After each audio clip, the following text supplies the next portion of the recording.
हमारे यहाँ नवरात्रे में जवारे बोए जाते हैं। आप लोगों को इधर बोते हैं कि नहीं बोते हैं मालूम नहीं हमको। बोते हैं इधर मट्टी के पात्र में जवारे बोए जाते हैं, कुंडी में जवारे बोए जाते हैं, मट्टी में गेहूं डालकर जवारा बोया जाता है। उस जवारे की मूलता क्या कहती है, उस जवारे की महत्वता क्या कहती है, क्यों बोए जाते हैं जवारे, उस जवारे की महत्वता क्या है? नवरात्रे में 9 दिन जवारे क्यों बोते हैं, उसको बोने का कारण क्या है? केवल कोई कहे कि हम ठाकुर जी को भजते हैं, भगवान कृष्ण को भजते हैं, कोई कहे हम तिरुपति बालाजी को नारायण को भजते हैं, कोई कहता है कि हम हरि विट्ठल को पांडुरंगा को भजते हैं, हमारे यहाँ हाँ हम इनको भजते हैं तो जवारे नहीं बोते। ना ना, पुष्टि मार्गी है, ठाकुर जी की सेवा करने वाला है, उसके यहाँ भी ये 9 दिन जवारे बोए जाते हैं। रामानुज संप्रदाय से जुड़ा हुआ है, नारायण की पूजन कर रहा है, उसके घर में भी जवारे बोए जाते हैं। पांडुरंगा हरि विट्ठल की उपासना कर रहा है, उसके घर में भी जवारे बोए जाते हैं। जवारे का महत्व हमारे यहाँ शास्त्र कहता है। क्या महत्व है उसका, क्या फल है उसका?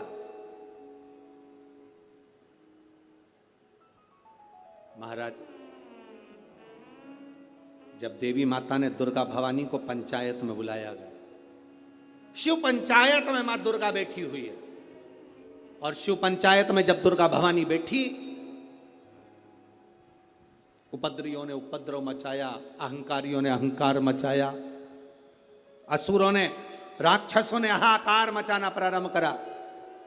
तब उस समय पर देवाधिदेव महादेव माता पार्वती को देखकर, दुर्गा भवानी को देखकर मुस्कुरा रहे थे। केवल शिव मुस्कुरा रहे हैं, पार्वती को देखकर, दुर्गा भवानी को देखकर, मां जगत जननी को देखकर केवल मुस्कुरा रहे हैं। तब देवता सूर्य नारायण ने भगवान शिव जी को देखकर हाथ जोड़कर प्रार्थना करी। भास्कर देव बोले, सूर्य नारायण बोले, बाबा मेरे मन के संशय को मिटा दीजिए। शिव जी ने पूछा क्या काम है, बोलो क्या चाहते हो? शंकर भगवान से सूर्य देव भास्कर देव कहते हैं, प्रभु आपके मुस्कुराने का कारण क्या?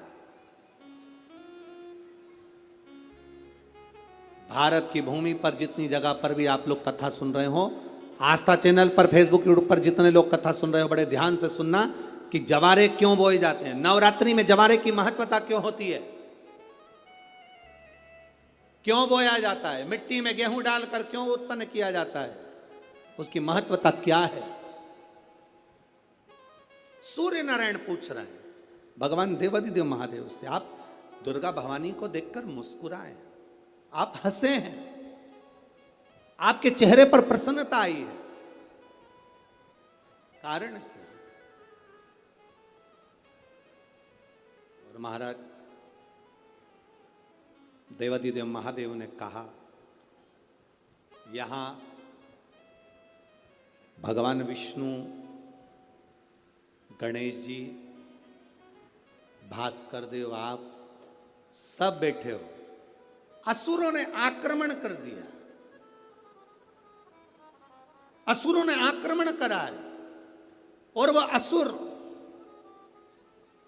आक्रमण कर दिए हैं तो वो असुर प्रवेश कर रहे हैं, उपद्रव मचाकर, हाहाकार कर कर नष्ट करने वाले हैं इस पूरी पृथ्वी को। तो फिर उसको बचाएगा कौन, कैसे बचेगा? शिवजी ने कहा चिंता मत करो।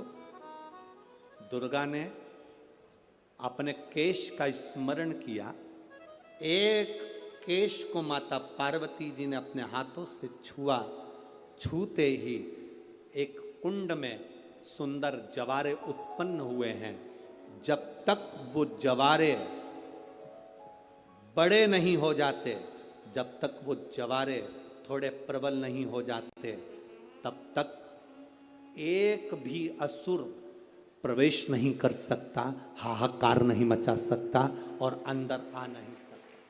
शिव महापुराण की कथा कहती है, जवारे जिसके यहाँ बोए जाते हैं, जवारे का, आप लोग कहते हैं कहीं पर देवी जी बैठी हैं, किसी के यहाँ मिट्टी की मूर्ति आई, 21 फीट की, 41 फीट की, 15 फीट की, 10 फीट की, 25 फीट की देवी जी की प्रतिमा स्थापना हुई।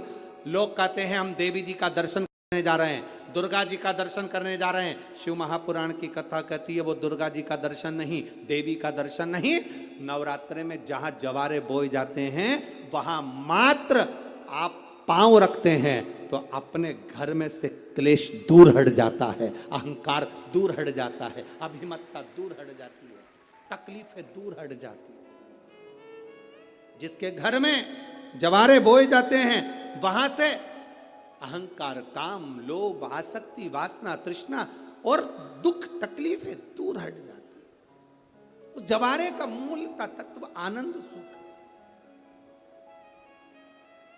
महाराज उसको